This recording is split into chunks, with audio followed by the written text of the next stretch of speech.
우리 이제 6조 환경오염 해결 방안으로 중화 반응의 이용과 수학적 모델링에 대한 건데, 일단은 우리 이 중화 반응 가지고서 환경오염에 적용할 수 있는 사례가 뭐가 있을까? 환경오염 적용 사례. 자, 크게 이제 우리가 세 가지가 있지. 자, 먼저 첫 번째는 토양의 산성화. 자, 토양의 산성화를 이제 개선하는 방법. 그 다음 두 번째가 이제 산성비 피해의 저감.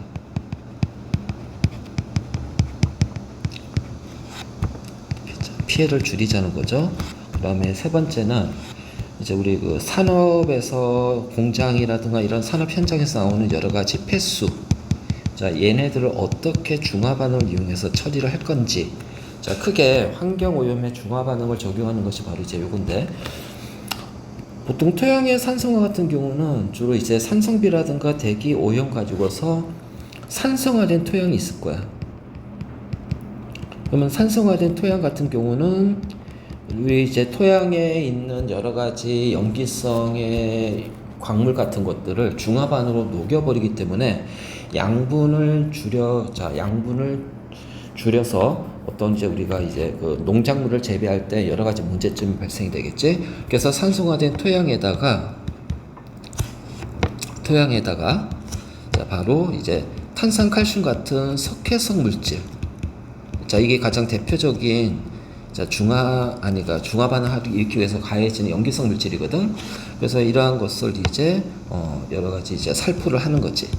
살포를 해서 자, 우리가 이제 그 농작물을 재배할 때 필요한 어떤 적절한 자, pH를 유지하게 하는 방법. 자, 이렇게 이제 적용할 수가 있겠죠. 그 다음에 이제 산성비 같은 경우는 산성비는 이제 그 빗물의 액성이 조금 강한 산성. 보통 이제 이제 황산이라든가 질산과 같은 어떤 강한 산성에 의해서 이제 호수라든가 하천이 산성화되는 거야.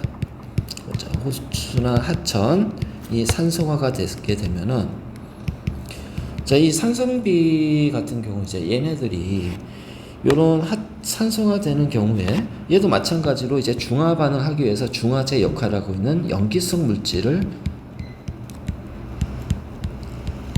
자, 첨가해서 이제 pH를 이제 조절하고 수질을 중성에 가깝게 한 다음에 자, 그리고 또 하나 뭐냐면은 산성비를 일으키는 원인 물질이 있단 말이야. 특히 우리가 가장 대표적인 것이 바로 이제 황을 연소시키면은 발생하는 SO2 기체가 있거든. 요 기체를 바로 이제 요런 반응, 중화 반응을 통해서 이렇게 CaSO3라는 앙금의 형태로 만들어 공기 중으로 이제 나가는 것을 막자. 바로 이제 이러한 것들이 되겠죠. 그다음에 이제 세 번째 이제 산업폐수 처리인데, 자, 이 산업폐수 같은 경우는 이제 우리가 여러 가지 독성 물질이라든가 아주 강한 산성 물질인가 강한 염기성 물질이 포함이 돼 있단 말이야. 그래서 산성의 폐수가 될 수도 있고 염기성의 폐수도 될 수가 있지. 그래서 이 경우는 요거 마찬가지 이제 중화 반응을 일으키는 물질 중화제를 첨가시켜서 이제 우리가 자, 어차피 폐수는 처리를 한 다음에 이제 하천이라든가 이런 데 내보내잖아. 그래서 이제 이런 중화제를 첨가시켜서 하천이나 자, 요런 강 같은 것들 거기에서 생태계가 안정적으로 살 수 있게끔 자, pH를 이제 유지하게끔 해주는 방법. 자, 이러한 것들이 이제 환경 오염에 우리가 중화 반응이 적용이 되는 거야. 그치? 그러면 이 중화 반응을 이제 우리가 수학적으로 모델링을 한번 해보자는 거지. 그러면 일단은 기본적으로 이제 중화 반응의 수학적 모델링은 어떤 식으로 일어날 거냐? 자, 일단 기본적으로 이제 중화 반응의 이해가 필요하다는 거지. 그래서 중화 반응의 이해. 자, 여러분들이 이거 통합과학 이제 그 2에서 이제 우리 화학 변화에서 배울 겁니다. 그래서 산하고 염기가 반응해서 염과 물이 생기는 가장 대표적인 중화 반응인데, 자, 여기서 산에서는 이제 산성을 일으키는 수소 이온과 염기성을 갖게 하는 수산화 이온이 반응해서 물이라는 반응이 일어나는 것이 중화 반응의 알자 이온 반응식이 된다. 그러면 여기에서 이제 요 수소 이온하고 수산화 이온이 1대1의 개수비 조금 더 이제 여러분들이 그 자료를 서치해본 학생들은 이게 몰수비, 자, 요렇게 이제 반응한다라는 것이 나올 거야. 그래서 요런 이제 중화 반응의 기본 정의와 그다음에 이제 반응하는 양적 관계를 보게 되면 이걸 통해서 자, 우리는 뭘 할 수가 있냐? 뭐 우리가 중화제를 투입할 때 투입하는 중화제의 양을 계산하고 예측을 할 수가 있다는 얘기야. 자, 중화제의 양을 계산하고 예측할 수 있단 말이야. 그러니까 우리가 이제 어떤 산의 농도 곱하기 이제 부피, 자, 이렇게 되면은 여기가 바로 이제 산의 몰수 또는 자, 산의 개수가 됩니다. 그리고 염기의 농도 곱하기 부피하게 되면은 자, 얘가 바로 이제 염기의 몰수 개수가 되겠죠. 나중에 이제 여러분들이 이제 반응할 때 여기 앞에다가 이제 뭘 붙냐면은 가수라는 것이 붙어. 가수. 그러니까 한 개 산이 수소 이온을 한 개 내놓냐. 그럼 1가, 두 개를 내놓는다면 2가. 그래서 바로 이런 식으로. 그래서 이렇게 가수까지 넣어주면 결국 산에 들어있는 수소 이온의 몰수. 자, 그러면은 가수까지 곱해주면 염기에 들어있는 수산화 이온의 몰수가 되겠죠. 그러면 중화 반응 같은 경우 1대1에 이렇게 몰수비로 반응하잖아요.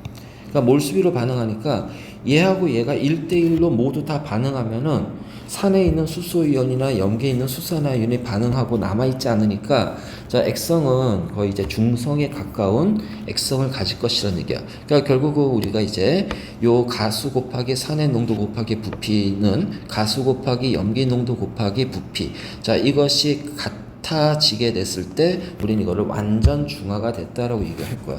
그래서 요걸 이용해서 이제 우리가 어떤 농도라든가 부피라든가 또는 뭐 요건 농도 부피, 그래서 내가 얼만큼의 농도의 중화제를 어느 정도의 부피로 넣어줄 것인가, 이것들을 요 식을 이용해서 우리가 예측을 할 수가 있다라는 거지.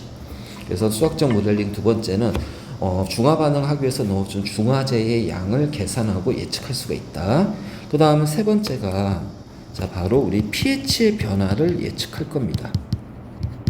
자, pH라는 것은 마이너스 로그 10의 수소이온의 농도예요. 그럼 수소이온의 농도는 수소이온 그 수용액의 부피분의 수소이온의 몰수, 요렇게 이제 우리가 이제 계산을 할 거야. 그래서 요 pH가 이제 이렇게 나오는데 우리가 중화 반응하게 되면서 만약 수소이온의 농도가 중화 반응하면서 줄어든다면 자, 어떻게 돼? 산성이 약해지기 때문에 pH는 증가하게 돼. 마이너스 로그 10이 붙었으니까. 자, 만약 염기성 같은 경우는 자, 수산화 이온의 농도가 줄어들면 염기성이 줄어들기 때문에 자, pH는 자, 반대로 자, 작아집니다. 그래서 요런 관계를 통해서 내가 산성에다가 어떤 산성화된 거에다가 이제 염기성을 집어넣었을 때 그 산성화된 하천이나 토양의 pH가 어떻게 될까? 산성이 줄어드니까 염기 pH는 커지겠지. 자, 만약 공장 폐수에서 산업 폐수에서 염기성 아주 강한 강염기성의 물질이 방출이 됐어. 방류가 됐어. 그럼 난 여기에다가 중화 반응 일으키기 위해서 산성의 물질을 넣어 줄 거란 말이야. 그러면 중화 반응하면서 이 염기성의 수산화 이온의 농도가 줄어드니까 pH는 어느 정도 감소하겠구나. 자, 이런 식의 어떤 변화량을 우리가 이제 예측을 할 수가 있단 말이지. 그래서 이런 식으로 이렇게 되고, 그래서 여러분들 여기서 조금 더 이제 자료를 조금 더 이제 찾아본다면은 화투에 중화 적정 곡선이라는 것이 나와. 그래서 요 중화 적정 곡선을 통해서 자, 우리가 산에다가 염기를 가했을 때 또는 염기에다 산을 가했을 때 그리고 그것이 강한 산인지 약한 산인지 강염기인지 약염기에 따라서 네 가지 형태의 중화 적정 곡선이 나오게 되는데 이 부분을 요 중화 적정 곡선하고 같이 연결해서 자, 표현해 주면은 굉장히 도움이 되겠지. 그래서 이런 식으로 우리가 수학적 모델링을 자, 하면 됩니다. 자, 그다음 이제 여기서 그런데 실제적으로 이제 여기에서 이제 한계점이 생겨버린다는 거야. 그러니까 환경 오염을 줄이기 위해서 우리가 이제 중화 반응을 이용하는 데 있어서 자, 이러한 이제 한계점이 생기는데 자, 그 한계점이 뭐냐면은 우리가 실험실이라든가 어떤 학교에서의 어떤 반응은 굉장히 심플한 반응이야. 그러니까 여러 가지 변수들을 제거하고 그래서 얘는 이렇게 된다라고 가정하고 얘는 이렇게 된다는 가정하에 하지만은 자, 실제 반응은 굉장히 복잡하다. 복잡하기 때문에 이게 굉장히 변수가 많다. 자, 거기에다가 반응물이라든가 생성물의 종류도 많다라는 거죠. 자, 그렇기 때문에 지금 이제 우리가 이런 어떤 한계점에서 첫 번째 이제 바로 이제 이런 것들이 이제 그렇기 때문에 이제 여러 가지 물질들이 혼합되어 있는 상태고, 그다음에 단순하게 산염기 반응만 가지고서 하기에는 좀 어렵다라는 거지. 그리고 두 번째 한계점은 자, 바로 이제 이게 우리가 자연 환경에서 이제 적용을 해야 되잖아. 그러니까 결국은 환경이 변수가 된다는 거야.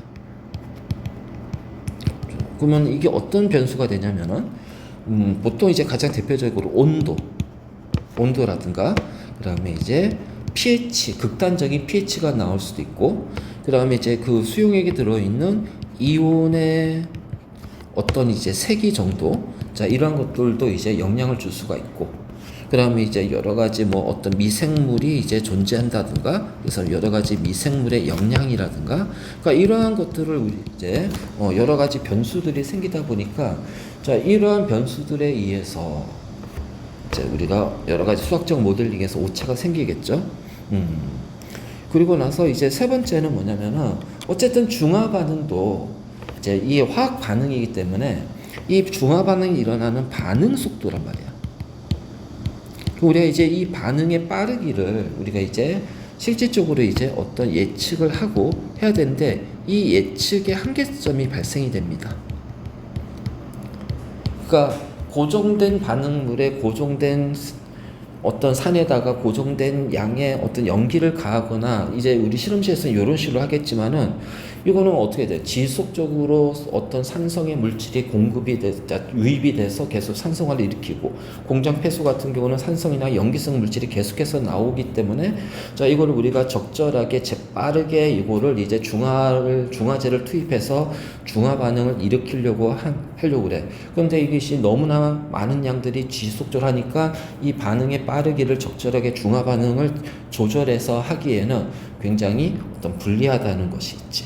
그 다음 네 번째는 바로 이제 결국은 뭐냐, 우리가 하는 것은 실제 이제 그 실험실의 수준에서의 데이터야.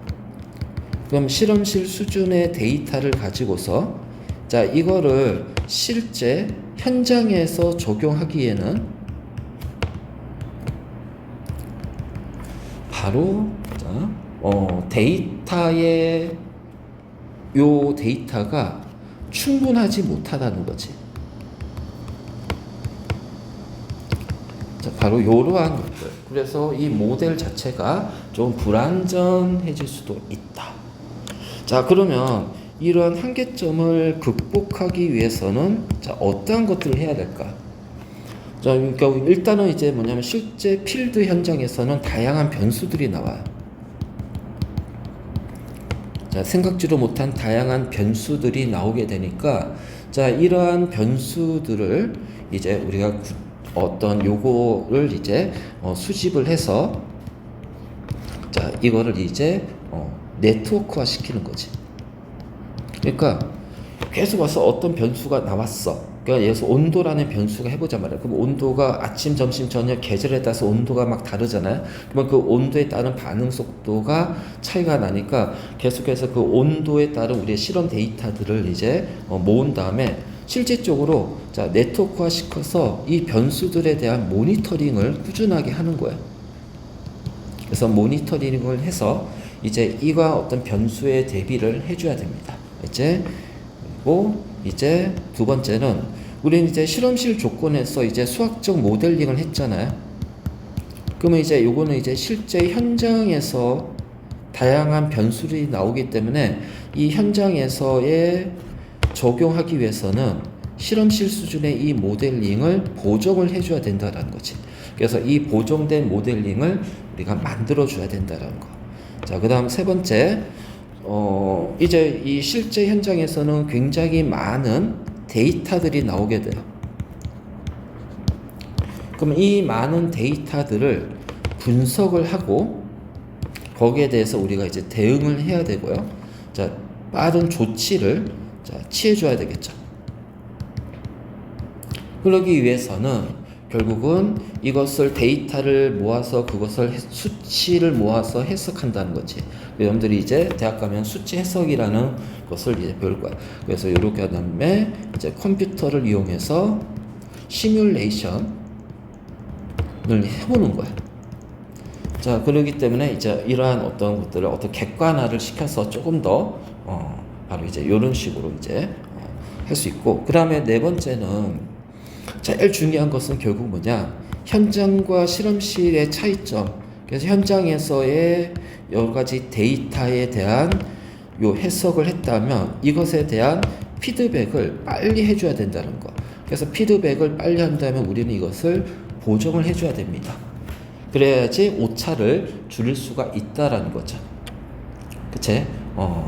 그 때문에 이런 수학적 모델링이라는 것 자체가 굉장히 한계점을 가지고 있다. 왜? 우리 처음에 수학 모델링을 한다는 것 자체는 변수들을 제거해서 그냥 노멀하게 가장 일반적인 상황에서 이제 모델링을 세우고 이제 하기 때문에, 그래서 실제로 적용할 때는 이러한 변수들을 고려해서 보정한 다음 거기에 대해서 해석을 하고 그때마다 이제 수정을 하고 대응을 하고, 그래서 얘네들을 이제 새로운 모델링을 계속 보정하면서 만들어 나가는 과정이 필요하다는 겁니다. 자, 여러분들 됐죠? 자, 요게 맞춰서 여러분들이 이제 보고서를 잘 작성해 주면 될 거예요.